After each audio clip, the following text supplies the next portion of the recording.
Welcome to my channel trusted investor solutions. ఇండియాలో ఉన్న ప్రతి అసెట్ మేనేజ్మెంట్ కంపెనీ తన ఏఎంసీలో ఉన్న ప్రతి ఫండ్ గురించి ఫండ్ ఫ్యాక్ట్ షీట్ పబ్లిష్ చేస్తుంది. అయితే ఈ ఫండ్ ఫ్యాక్ట్ షీట్లో అసలు ఎలాంటి వివరాలు ఉంటాయో ఇప్పుడు చూద్దాం. ఉదాహరణకి హెచ్డిఎఫ్సి ఏఎంసీకి చెందిన హెచ్డిఎఫ్సి ఫ్లెక్సీ క్యాప్ ఫండ్ యొక్క ఫండ్ ఫ్యాక్ట్స్ గురించి తెలుసుకుందాం. ఇక్కడ కనిపించే ఈ రెండు షీట్లో ఉన్న డేటా గురించి ఇప్పుడు వివరించడం జరుగుతుంది. హెచ్డిఎఫ్సి ఫ్లెక్సీ క్యాప్ ఫండ్ అనేది ఏ రకమైన ఫండ్ అంటే open ended dynamic equity scheme fund. ఈ ఫండ్ ఎలాంటి స్టాక్స్లో పెట్టుబడి పెడుతుంది? Large cap, mid cap, small cap కేటగిరీకి చెందిన స్టాక్స్లో పెట్టుబడి పెడతారు. అలాగే ఇది ఎలాంటి స్కీమ్ అనే ఫ్యాక్ట్స్లో వివరించడం జరిగింది. ఇది సులభమైన మరియు మంచి పనితీరు కలిగిన స్కీమ్. ఇది కొత్త డిస్ట్రిబ్యూటర్ల ద్వారా పంపిణీ చేయడానికి కూడా అర్హత కలిగి ఉంది. ఈ ఫండ్ ఏ కేటగిరీకి చెందిన స్కీమ్ అంటే ఫ్లెక్సీ క్యాప్ కేటగిరీకి చెందిన స్కీమ్. ఈ ఫండ్ యొక్క manager miss Rosie Jain July 29, 2020 నుండి ఈ ఫ్లెక్సీ క్యాప్ ఫండ్కి మేనేజర్గా పనిచేస్తున్నారు. ఈ స్కీమ్ ఎప్పుడు స్టార్ట్ చేశారు? జనవరి 1, 1995 నుండి ఈ స్కీమ్ స్టార్ట్ చేయడం జరిగింది. అయితే ప్రతి స్కీమ్కి ఒక బెంచ్ మార్క్ ఇండెక్స్ అనేది ఉంటుంది. అలాగే ఈ ఫ్లెక్సీ క్యాప్ ఫండ్కి బెంచ్ మార్క్ ఇండెక్స్ వచ్చేసి నిఫ్టీ 500. అంటే ఈ స్కీమ్ యొక్క పర్ఫార్మెన్స్ బెంచ్ మార్క్ ఇండెక్స్ అయిన నిఫ్టీ 500తో పోల్చి చూస్తారు. ఈ స్కీమ్లో ఉన్న ఇన్వెస్ట్మెంట్ ప్లాన్స్ లేదా ఆప్షన్స్ గురించి ఇప్పుడు చూద్దాం. ఇది రెండు రకాలుగా కొనుగోలు చేయొచ్చు: రెగ్యులర్ ప్లాన్ లేదా డైరెక్ట్ ప్లాన్. ప్రతి ప్లాన్ కింద గ్రోత్ అండ్ ఐడిసిడబ్ల్యూ ఆప్షన్స్ ఉన్నాయి.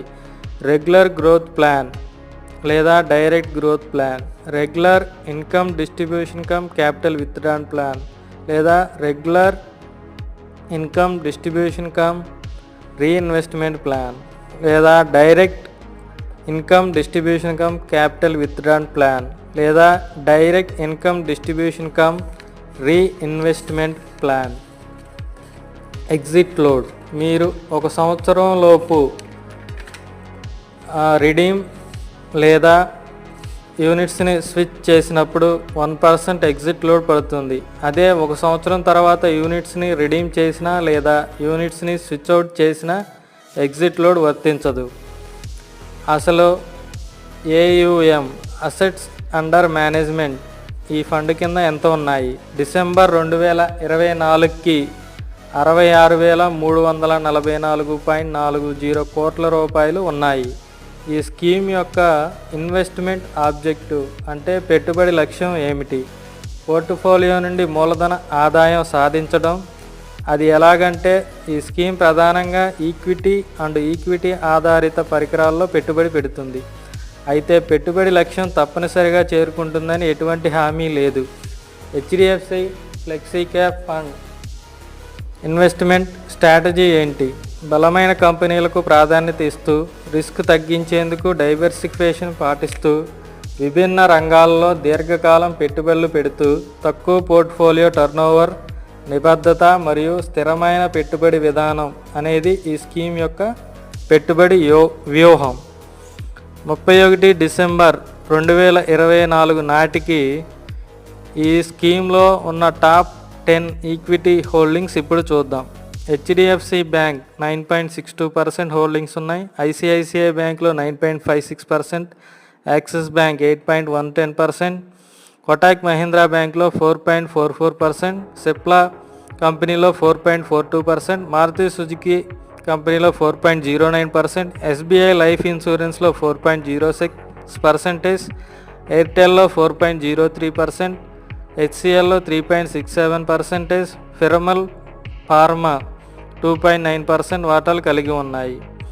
అలాగే సెక్టార్ వైజ్గా హోల్డింగ్స్ని చూసినప్పుడు ఆ సెక్టార్స్ ఏమేమి ఉన్నాయి? Financial services, automobiles and auto components, health care, IT, metal and mining, capital goods, fast moving consumer goods, construction materials, consumer services సెక్టార్స్లో వాటాలు ఉన్నాయి.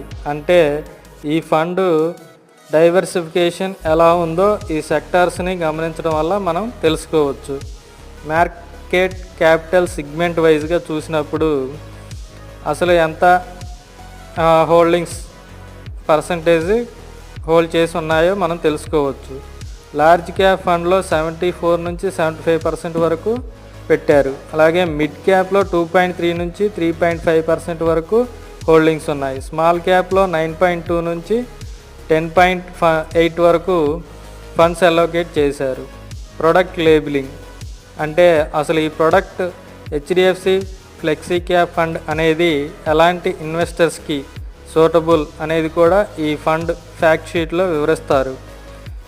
ఉదాహరణకి ఇది ఎవరైతే లాంగ్ టర్మ్లో సంపద సృష్టించాలి అనుకుంటారో వారికి సూటబుల్. అలాగే ఎవరైతే ఎక్కువగా ఈక్విటీ రిలేటెడ్ ఇన్స్ట్రుమెంట్స్లో పెట్టుబడి పెడతారో వారికి సూటబుల్. ఇంకా రిస్కోమీటర్, రిస్క్ ఆఫ్ ద స్కీమ్ అనేది వెరీ హై.